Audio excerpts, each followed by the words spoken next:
Hello there, friends. Today is 1/18/2022, and today is Odin Project Vlog Day 43.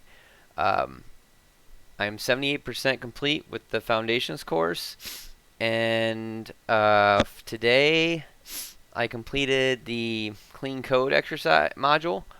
And the funny thing is, is I got done with that, and it was pretty small. Today's discussion will be short, but I do want to say, so I moved on to Fundamentals Part 4, and this is just like a million in chance luck, but I was doing Part 4, basically learning about, um, not loops, but, uh,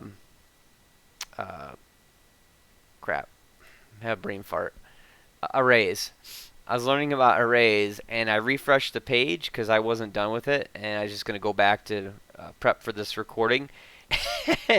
And this installing node.js popped in there. I was like, what in the world? It redirected me to that page, and I was like, well, that's not Fundamentals Part 4. So, so yeah, interesting note there. So anyway, today's over clean code. It's a short one, but oh so important. Don't skip this. Make sure you read everything.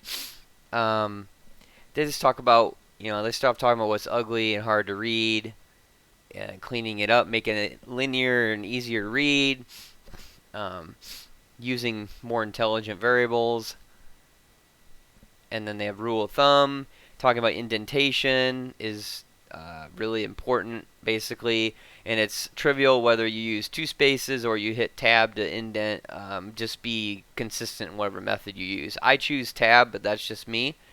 I like to tab my stuff for my indentation instead of using the space bar. And then basically saying that use semicolons always, which I've always done because C# requires, my previous experience with C#, it's all semicolon as well. So it says that semicolons are optional in JavaScript because the compiler will automatically insert them if they're omitted. But that's, I agree with the text in my opinion too, that that's a hard habit to, that's a bad habit to start relying on the compiler to put the things in, because one day when it doesn't and your code breaks, you won't have a clue of why or where it's broke. So get in the habit of doing semicolons after your statements. And line length, they're basically talking about doing line breaks, like turning that, instead of making one really all in line, do concatenate, plus another thing, plus, and hit the carriage return, tab in, and then instead of tabbing or indenting, whatever your normal set is, you double it. And that lets again, the compiler will not care what, it's going to treat this as one line. It doesn't care about spaces, but to the programmer and the reader, it helps them understand that, oh, this is a continuation of the let statement. So, and they're talking about naming things. I won't go in this verbose, but basically using good function names. I wrote some notes on my on my cheat sheet, and one of them I used was functions. Good function names. Functions are verbs like get, count.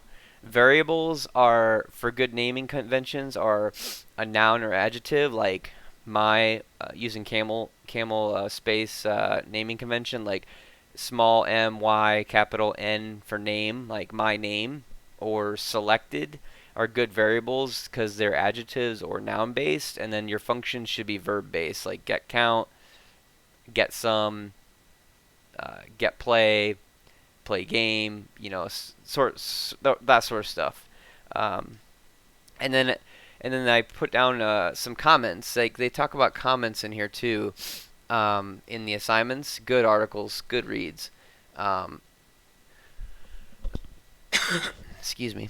I'm trying not to cough in your guys' ear too much, so I turn away from my mic. But anyway, these articles talk about comments, and one of the things I wrote about comments is a good comment will tell you why it works, not how it works, and good code will tell you how it works and not why it works.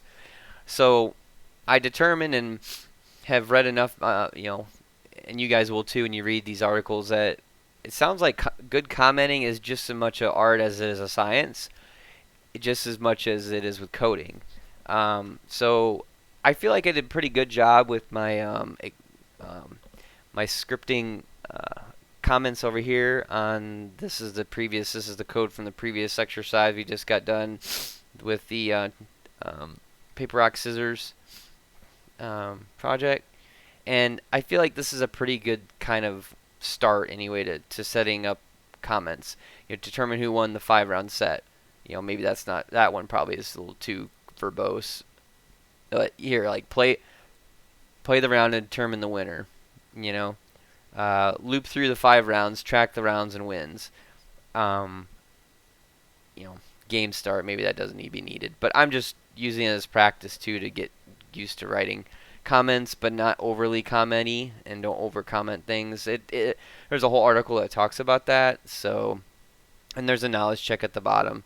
So I won't belabor this anymore and keep this video nice and short and sweet. It is important though. Don't gloss over it.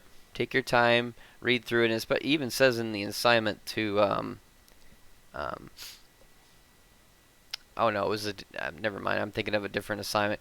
When I started reading about arrays, there was a tip in there. There isn't one on this one. So anyway, the next video is going to be I'm either going to do a walkthrough, I got a step-by-step walkthrough, a live walkthrough on installing npm and node.js, or if I decide not to do that, the next video will be on the fundamentals part 4, and we're going to go over arrays and loops.